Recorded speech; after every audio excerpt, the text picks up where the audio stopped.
감사합니다. 99년생 게스트와 99학번 PD가 만드는 방송 이프코리아 약관동이 10회 특집 되겠습니다. 일단 박수!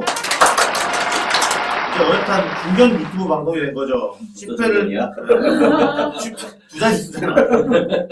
10회를 축하하기 위해서 오늘도 영신님께서 함께 하셨습니다. 약관동이의 교장 선생님 같은 존재로서 호남 말씀 한마디 하시죠. 라고 썼는데 지금 나가서 아빠 돈 벌어. 콜센터와 사투를 벌이고 계세요. 그래서 일단 교장 선생님 바쁘시니까 제끼도록 하겠습니다. 별로 들을 얘기도 없을 것 같긴 해. 네, 사실 이렇게 길게 할지는 누구도 예상하지 못했죠. 이렇게까지 온 데는 무엇보다 게스트의 공이 크다고 하겠습니다. 네. 사실 첫 방송 이후에 영신님한테 전화가 왔어야 정상인데 사장님 죄송합니다 이런 식으로 아재 패치가 된 강한 멘탈로 10회를 버텨내신 게스트에게 모두 박수! 게스트 한마디 하시죠.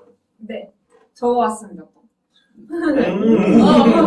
길면 안 돼? 아, 이거 그렇게 길진 않고 다음 대본 그리고 써놨어요. 이거. 야, 네. 훌륭하네. 아이, 대단히 감사합니다. 첫 촬영이 엊그제 같은데 벌써 10회라니 정말 고별사야. 뿌듯합니다. 고별사 같은데. 그러니까. 처음에는 조금 어색했는데 옆에서 다들 잘 챙겨주셔서 열심히 재밌게 촬영할 수 있었습니다. 아이, 감사합니다. 감사합니다.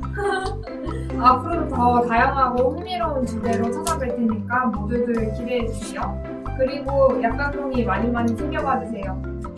와. 그렇게 대단한 소감은 아니었어요. 그래도 적을 줄 몰랐어. 네, 뭐 앞으로는 장사만 더 잘 되면 되겠죠. 그러니까. 그거만 하면 되는데. 장사만 잘 되면 되는데 장사 관련해서 새로운 소식이 하나 있습니다. 지난번 녹화 때부터 이슈 키워드 하나 잡아서 썰을 풀고 제목 장사를 해보기로 했었죠. 지난주에 의사파업 관련해서 하나 따서 올린 영상이 이프코리아 사상 최대 조회수 300개를 돌파했습니다. 이것도 박수.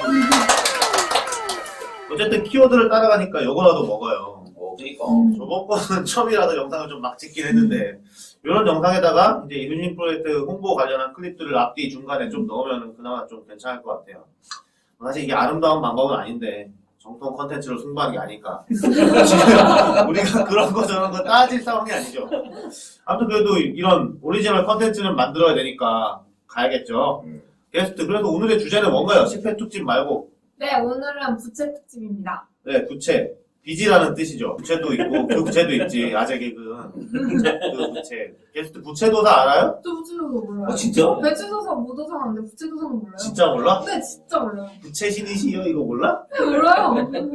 아, 그 개그맨이 장두석. 아, 장두석 몰라? 처음 들어봤어요. 장두석 예전에 가수도 하다가 그럼 그 부채 말고 여기다 부채도사 짤 이렇게 넣어야겠다. 그 시원한 부채 말고 빚, 부채라는 말을 들으면 어떤 느낌이 와요? 빚이 아무래도 누군가한테 빌리는 돈이잖아요. 제 돈이 아니라. 그러니까 어쨌든 갚아야 될 돈이니까 아무래도 우울한 느낌이 들죠. 그래요? 저희 집도 지금 은행 대출 받아가지고 빚 갚고 있거든요, 아빠가. 착하네. 근데 어때? 요새 빚 있는 집이 사는 집이야. 아, 요새 못 사는 집 빚을 못 내. 돈 빌려주는 게 어디야? 은행에서 돈을 빌렸다는 거는 훌륭한 훌륭한 사람이라는 뜻이에요. 신용이 있는 사람이야. 무려 은행에서 돈을 빌린다니. 훌륭한 거죠.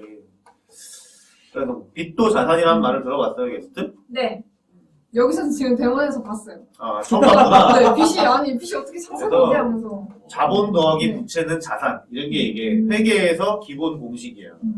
주식을 해서 영신님처럼 되려면 이런 걸 다 알아요. 근데 자본은 내 돈, 부채는 남의 돈, 합치면 다 내 거, 이런 거예요. 그게 회계의 이제 기본인데, 어쨌든 적절하게 잘만 컨트롤하면은, 빚, 대출, 부채, 뭐, 좋은 말로 하면 레버리지, 이런 거는, 가정을, 그냥 회사를 굴리는데 필수적인 거죠. 사실 나라도 마찬가지예요. 이게 이제 경제 시스템 안에서 이 부채가 어떤 식으로 돌아가느냐가 중요하고, 정부 자체가 부채를 가지고서 경기를 컨트롤하기도 하고, 그렇죠. 게스트 이명박 알아요? 알죠? MB는 2008년. 알겠지. 네. 제가 초등학교 4학년 때 취임했던 대통령. 진짜 쩐다. 형님 초등학교 3학년 대통령 누구였어요? 몰라, 기억도 안 나. 대통령이 누군지는 알았어요. 초등학교 3학년 때 우리나라 대통령이 누구지? 누구지, 뭐, 진짜. 전두환이었어. 그치, 전두환이었겠다. 나는 노태우였고. 아마 내가 태어난 해 바로 전인가 죽지 않았나? 70. 박정희. 박정희가 몇 년도에? 79년. 아, 그럼 나 태어나고 나서 죽어. 아, 태어날 때 대통령은 다 박정희였을 거고 나는 전두환일 때가. 여기는 태어났을 때 DJ가 대통령이었지. 아, 그러네. 야, 어쨌든 이명박 알아요? 알죠. 이명박 때 4대강 이런 건 알아요? 근데 4대강에서 돈을 많이 음. 쏟아부었는데 그 녹조라 때 만들고 그랬다는 얘기 들어. 네, 그러니까 이명박 이명박 진짜 때 그때는 저 22조가 어. 어마어마한 돈이었는데 어. 요새는 이명박 때 주니까 이명박 때 4대강 어쩌고 하면서 22조를 때려 넣네 어쩌고 하는 거. 그게 이제 게스트 정부 나이 근처 일대에서 나라빚 관련해서 언론에서 아마 거의 처음 보거나 가장 많이 나온 키워드라고 볼 수 있을 거예요. 실제로 22조면 우주선을 몇 번 쏠 수 있는 돈이래. 그걸 강바닥에 쏟아부었다 이런 식으로도 나오죠.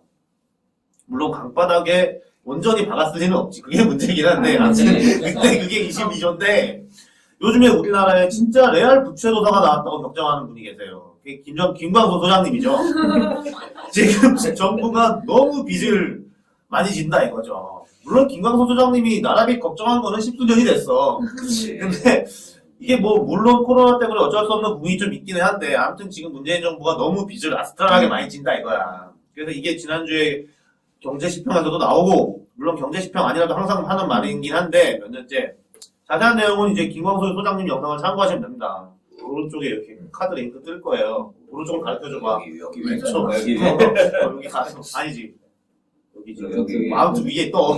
눌러고. 우리가 뭐 다른 영상 소개해줄 상황은 아니긴 하니까. 다 보고 넘어가셔도 우리가 되는데. 받아야 돼. 그러고 보니까. 우리 좀 밀어달라니까. 거기는 1000 넘더만. 하여튼, 이훈신 프로젝트 비전 3가지 게스트가 최근에 울부짖으면서 녹화하는 그거에도 미래 세대에게 빚을 떠넘기지 말자라는 내용이 있죠. 그래서 오늘은 그거 관련해서 얘기를 좀 해보겠습니다. 그럼 일단 국가 부채 관련해서 얘기를 하려면 또 뭘 알아야 얘기를 하겠죠. 유 교수님의 간단하고 짧은 교육 방송이 있겠습니다. 이렇게 하고. 아까 그 자산하고 부채하고 자본 이 얘기가 있었잖아요. 부채에다가 자본을 더하면 자산이다. 근데 이게 잘 와닿지가 않잖아. 근데 이거를 확실하게 와닿는데 아주 이해하기 쉽게 설명하는 방법이 있어요. 만약에 이제 아파트가 10억짜리 아파트가 있어. 네. 10억짜리 아파트를 5억을 대출을 받아서 내 돈 5억 원을 보태서 샀어. 그럼 이 아파트는 내 자산이에요. 10억짜리 내 자산. 근데 이 아파트, 10억짜리 아파트에 5억 원의 부채가 있는 거고 5억 원의 내 자본이 들어가 있는 거예요. 그래서 내 자본 5억, 내 부채 5억 더해서 내 아파트는 10억짜리 자산. 그럼 좀 이해가 되지 않아요? 네. 명의가 부채에다가 누구 거야? 좋겠다. 명의가. 아, 좋다. 상상만 해도 좋다. 이게 회사에다 대입을 하면 회사에 자본금을 투입을 해서 회사를 설립하고 회사의 기계나 뭐 이런 거를 또 빚을 내서 그 사고 하면 회사, 이 공장도 있고 공장 안에 기계도 있고 이 다 합친 거 이걸 자산. 거기에 내 자본금, 부채. 이 자본금하고 부채를 더한 거의 가치가 자산의 가치하고 같아져요. 그래서 자산은 부채 더하기 자본이다. 이렇게 생각하면 돼요. 알겠습니다. 자, 그리고 이제 오늘 주로 이야기할 건 부채, 채무에 대한 이야기인데 사실 부채나 채무나 다 빚이에요. 다 빚인데 이거를 사람들이 이제 뭐 혼용해서 쓰기도 하고 엇갈려서 쓰기도 하고 막 하는데 사실 이게 기준이 좀 모호한 면이 있어서 정확히 어떻게 갈라진다라고 이야기할 수는 없지만 사용하는 뭐 범위라든지 방법 이런 게 조금 차이가 있어요. 그래서 거기에 대해서 이야기를 하자면 부채나 채무나 둘 다 미래에 갚아야 할 의무가 있는 뭐 어떤 돈 이런 거예요. 그러니까 미래에 돈을 줘야 되는 무언가 가치를 되돌려줘야 되는 의무를 이야기하는 거예요. 근데 부채는 회계상에서 쓰는 개념이에요. 회계. 이 대차대조표 안에 들어가는 개념이 부채예요. 근데 이 부채 안에는 우리가 일반적으로 아는 것처럼 뭐 빌린 돈, 외상 뭐 이런 것도 당연히 들어가고 거기에 뭐 이제 어음 같은 게 들어갈 수도 있고 예수금도 들어가고. 근데 여기에 이제 우리가 내야 되는 임대료, 우리가 내야 되는 세금, 우리가 줘야 되는 급여, 이자 이런 것도 다 부채로 들어가요. 그러니까 부채는 단순히 내가 돈을 빌려온 것뿐만 아니라 내가 나중에 돈을 줘야 되는데 아직 내가 쥐고 있는 돈, 요것도 다 부채예요. 그러니까 개념이 좀 넓어. 우리가 일반적으로 생각하는 채무보다는 부채가 조금 더 범위가 넓어요. 네, 이게 이제 이렇게 범위가 넓어지게 된 거에는 예전에는 우리가 이제 현금주의 회계라고 해서 당장 발생한 것에 대해서만, 그러니까 부채 같은 경우도 돈을 꺼와서 정말 명확하게 돈을 줘야 되는 것, 요거만 부채로 봤었는데, 이걸 이제 발생주의 회계라고 해서 지금 현재 나중에 줘야 될 가능성이, 그러니까 어느 정도 이 관계가 형성된 것까지도 다 이제 부채라고 하는 발생주의 회계로 바꾸면서 범위가 좀 확대가 된 건데, 큰 의미가 있는 건 아니지만 너무 길어졌어. 그러니까 개념으로만 일단 설명을 이제 하면 그렇고, 뭐 또 채무에도 종류가 여러 가지가 있어요. 근데 이거는 뭐 넘어가도록 하고, 거기에 이제 부채 말고 또 채무는 부채보다는 조금 더 좁은 개념인데, 날짜하고 금액이 정해져 있는 그런 빚을 채무다라고 이야기한다라고 해요. 근데 뭐 정확한 의미는 아니라고 할 수 있는데, 어쨌든 나중에 갚아야 될 돈이다라고 생각하면 될 것 같고, 근데 이제 우리 지자체 중에 채무 제로를 선언한 지자체들이 있어요. 예전에 이재명 시장 있을 때 성남이 우리 지자체는 채무가 없습니다라고 이야기를 하고, 요새 지자체들 보니까 뭐 한 100군데? 90 몇 군데 정도가 우리 지자체에는 채무가 없습니다, 이렇게 선언한 데들이 있는데, 그 안을 들여다보면 채무는 없는데 부채가 어마어마한 경우가 굉장히 많아요. 그러니까 채무를 부채로 돌려놓은 거야. 무슨 이야기냐면 날짜와 금액이 정해진 빚을 날짜와 금액이 정해지지 않는 빚으로 돌려놓고 회계상으로 채무가 없는 것처럼 이제 보여지게 한 이렇게 회계상으로 이제 바꿔놓은 그런 게 있어서, 분식을 아주 아름답게. 그렇죠. 식이라고까지. 그러니까 이 합법적인 건데요. 다르게 해서. 그래서 이 채무 제로라는 거에 이제 속지 않아야 된다. 좀 그 이면에 좀 정확히 볼 필요가 있다. 아름다운 세계가 있죠, 그쪽. 그렇지. 그리고 이제 아까 사실 이 게스트가 빚을 생각하면 좀 우울하다. 남의 돈 갚아줘야 되는 거에서 좀 우울하다 얘기했는데, 아이러니하게도 빚은 사실 내 소득이에요. 무슨 이야기냐면, 빚이라는 건 네. 미래에 내 소득을 일정 비용을 주고 땡겨오는 거예요. 내 소득을 미리 땡겨온 거야. 내 미래 소득을. 그렇죠. 근데 이 일정 비용을 준다라는 건 이자를 주고 내 미래 소득을 땡겨오는 거예요. 그러니까 내가 미래에 1,000만 원을 벌 수 있는 거를 오늘에, 그러니까 10년 후에 1,000만 원을 벌 걸 내가 10년 후에 1,000만 원 벌 수 있어요. 내가 이렇게 하면 벌 수 있어요 라고 보여주고 돈 많은 사람한테 그걸 꼬우는 거야. 대신 내가 이거 오늘에 쓰면서 이자로 100만 원을 줄게요. 그 얘기 들어보니까 이제 신용대출이나 네. 뭐 이런 것은 담보대출. 담보대출보다도 신용대출이 더 크겠죠. 내가 물론 그거는 갚는다고 가정했을 때 내가 이제 일단은 가정이 연봉이 이 정도 되니까 어. 앞으로 이 정도는 그렇죠. 갚을 수 있으니까. 있으니까 내가 지금 현재 돈이 필요하니 이만큼 주세요 해갖고 그걸 받을 수 있는. 네. 근데 땡길 때는 맥시멈으로 맥주로 그래. 왜 이렇게 설명을 하냐면, 사람들이 왜 빚을 내는가라는 거에 대해서 이제 보려고 해요. 빚을 내는 건 내 소득을, 내 미래 소득을, 그러니까 내가 기다리면 순차적으로 받게 되는 내 소득을 미리 땡겨오는 거예요. 돈을 내고, 일정 비용을 내고 내 미래 소득을 땡겨오는 거예요. 가만히 내가 열심히 일하면 순차적으로 벌 돈을 한 번에. 땡겨오는 거야. 이거 왜 땡겨오냐? 돈도 주고, 다른 사람한테 돈을 주고. 이거를 땡겨다가 내가 지금 이것보다 더 큰 소득을 얻을 수 있다라는 확신이 있을 때 이걸 땡겨오는 거예요. 그게 가장 안정적인 확신이 지금까지 보입니다. 그렇죠? 그러니까 이게 빚에 대해서 다른 사람의 돈을 빌려 쓴다라는 개념이 있기 때문에 빚을 왜 내야 되는가에 대해서 헷갈려 하시는 분들이 있는데, 빚은 내 미래 소득을 일정 비용을 내고 빌려오는 거예요. 미리 땡겨 쓰는 거야. 이렇게 땡겨 쓰려면 이거를 비용을 내는 거에 적어도 배 이상은 수익을 남길 수 있다는 무언가 확실한 게 있을 때만 땡겨 와야 되는 거예요. 제 아내가 그랬어요. 제가. 제 아내가 결혼하고 이제 2년이 됐는데 네. 전세를 살다가 집을 사자. 돈이 없는데 어떻게 하냐.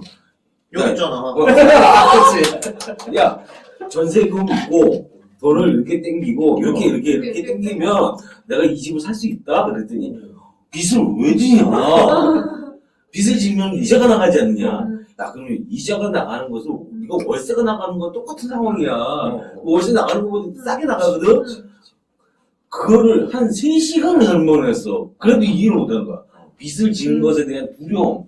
이제 방금 전에 이게 두려움이 있죠. 근데 그러고 나서 그 집을 팔 때 훨씬 많이 벌었거든. 그치. 그러고 나니까 우리 아빠, 야, 이 집을 옮겨야 돼. 어디로 옮겨야 돼? 뭐 이런 얘기를 하는 거야. 그렇게 사람이 한번 또 맛을 들이면 계속 빚을 지다가 결국은 한 방에 그러니까. 근데 이제 여기에 사실 이거는 좀 논란의 여지가 있긴 하지만 우리가 이 아파트 부동산으로 수익을 내는 거를 그 불로소득이라고 이야기를 하잖아요. 근데 사실 엄연히 말하면 불로소득이 아니라 투자, 리스크를 감수한 거에 대한 가치를 받는 거예요. 우리나라에서 불로소득이라는 것은 무조건 올라간다라는 어떤 그런 개념하에 리스크가 제로다라는 개념하에 불로소득이라고 얘기하는 거죠.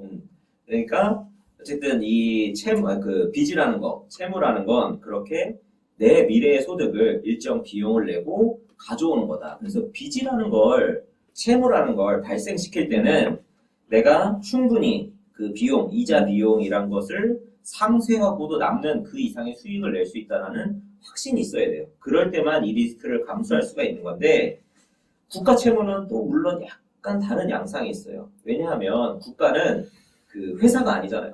수익 집단이 아니라 어떤 공공의 이익을 위해서 일하는 기관이다 보니까 국가에서 공적으로 채무를 이제 발생시킬 때는 이게 수익을 낼 수 있느냐라는 부분도 물론 감안을 해야 되지만 다른 부분에서 공익적인 부분, 이 빚을 내서 그 공공사업을 하는 게 공익적으로 정말 얼마나 도움이 되는가 그 부분도 같이 감안을 해야 되죠. 근데 여기서도 이제 좀 생각이 드는 게, 자, 가정이나 네. 가게나 이제 기업은 내가 부가가치를 발생을 시켜서 네. 갚을 수 있어. 그러면 빚을 낸다라고 보는데, 정부는 국민한테 뜯어내야 될 거야. 그렇죠. 자기가 부가가치를 내는 게 아니니까. 국민한테 뜯어내서 자기는 이 빚을 갚겠다라고 그렇죠. 하는 거잖아요. 네. 그러면서 계속 빚을 늘려가면, 네. 결국은 나중에는 우리 자식 세대들이 다 갚아야 되는 상황. 그렇죠. 언젠가는 갚아야 되는 상황. 근데 일본처럼 계속 빚을 내다 보면 언제 막을까? 그것도 좀 그러니까 애간이 이게 공적 영역에서 빚을 내서 사업을 하는 게 예전에 고성장 시대에서는 굉장히 그 합리적인 어떤 그런 그 인정을 받았었어요. 왜냐하면 인프라에 투자를 하면 그 인프라를 활용해서 산업이 발전하고 기업들이 성장하고 돈을 더 많이 벌어오니까 정말로 돈을 100을 투여하면 1000 그 이상을 기업들이 벌었었어요. 그래서 이 공적 투자가 예전에는 의미가 있었는데 말씀하신 것처럼 이제 경제가 어느 정도 성장한 이후에는 공적 영역에서 이런 인프라 투자나 이런 그 돈을 쓰는 게 실질적으로 사회에서 기업들이 혹은 가게에 도움이 되는 그 비율 자체가 떨어지게 된 거죠. 그래서 거기에 대해서 이게 정말 의미 있는 그 투자인가라는 거에 대해서 계속 그 논란이 있는 거죠. 근데 지금 유튜브나 이런 데서 얘기하는 거는 5초, 1쿼터, 2쿼터 네. 정도까지 얘기하는 거거든요. IMF에서 너는 빚이 적으니까 계속 빚을 만들어라. 너 돈을 더 써라. 쓰면 된다. 라고 계속 푸시를 하는 것들을 얘기를 그렇죠. 하는데 네. 우리가 내년에 얼마만큼 성장할 거냐 이 부분을 보면 실제 성장은 얼마나 못한다고 봤을 경우에는 빚을 낸다는 자체가 또 위험할 수 있죠. 위험할 수 있지 않느냐. 그러니까 무슨 얘기냐면 내가 빚을 낼 수 있어. 낼 수는 있는데 내년에 내가 월급이 안 올라. 월급 오를 수가 없어. 근데 월급을 오를 수 있는 그 양보다 더 많은 빚을 져버리면 못 갚게 돼서 이제 그렇죠. 파산하게 되는 그런 상황이 됩니다. 근데 계속적으로 내라는 거죠. 기업 기재 정의에 대해서 너무 오래 얘기를 했어요. 자, 이제 게스트한테 물어볼게. 여기서 어떻게 되는지 한번 생각을 해보라고. 은행에서 돈을 빌렸어. 네. 근데 아까 뭐 미래의 소득을 뗀 경우에 만에 어쩌다 얘기했죠. 네. 근데 돈을 안 갚으면 어떻게 되지? 그 신용 어떻게 되는지 불량자. 알아요? 신용 불량자로 찍히고 그 압류되지 않아요? 그 빨갛게 만약에 붙이고. 기업이 돈을 안 그럼 갚으면 기업도 부도나고. 마찬가지일 것 같지. 네. 나라는 누구한테 돈을 갚아? 일단 나라는 누구한테 돈을 빌릴 것 같아요? 여기서부터 이제 대화가 더 큰 나라한테 빌리면 되지. 그건 아니지 않나요? 그러니까 모르겠지. 큰 모르겠지. 나도 옛날에 이거 엄청 헷갈렸어. 돈을 어떻게 나라에서는 빌려가? 그냥 돈을 그쵸? 찍으면 될 텐데 왜 빌린다고 계산을 할까? 나도 옛날에 이거 그 생각을 못 해봤네? 한국은행에서 네. 그냥 찍어가지고 쓰면 될 것 같은데 아니, 왜 한국에서 빌린다고 얘기를 전화기 하지? 찍어가지고 하면 되잖아요. 그러니까 나도 이게 궁금했어. 네. 근데 학교에서 안 가르쳐주죠 이거. 아마 사회 교사가 그걸 모를 거야. 그 이게- 차이를 몰라, 사회 그러니까 교사가. 그러니까 이게 지금 왜 이 얘기를 하냐면 나도 옛날에 IF 전 이럴 때는 뉴스에서 볼 때 항상 외채라는 말을 많이 썼어. 외채.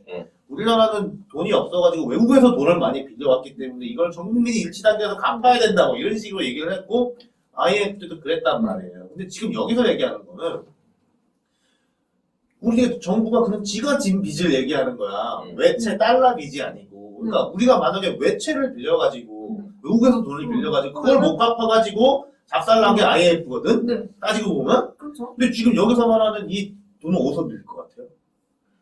여기는 외국이 없어. 어. 지금 여기에는. 국가에서 뽑아서 하는 건가? 그러니까 나도 이게 사실 궁금해. 어떻게 되는 것 같아? 그래서 이걸 가지고 한번 어그를 끌어본 건데 어떻게 될 것 같아? 국가에서요? 아니 그러니까 나라에서 지가 나라에서 지한테 지가 빚을 지는 지는 거야? 어디서 돈을 빌렸길래 왜 빚이 나지? 그러니까 이게 사실 사람들이 설명을 하다 보면은 여기서 헷갈려가지고 맛이 가기 시작하는 거야. 지금 약간 막간 그죠? 나도 이거를 정확하게 설명은 잘 못해. 소장님 같은 사람은 막 줄줄이 얘기하는데 헷갈려요. 국가 부채라는 게 어떻게 구성되고 이런 건지를 일단 기본 심리의 브리핑을 듣고 다시 이 얘기를 한번 해보죠. 해답이 어디 있는지.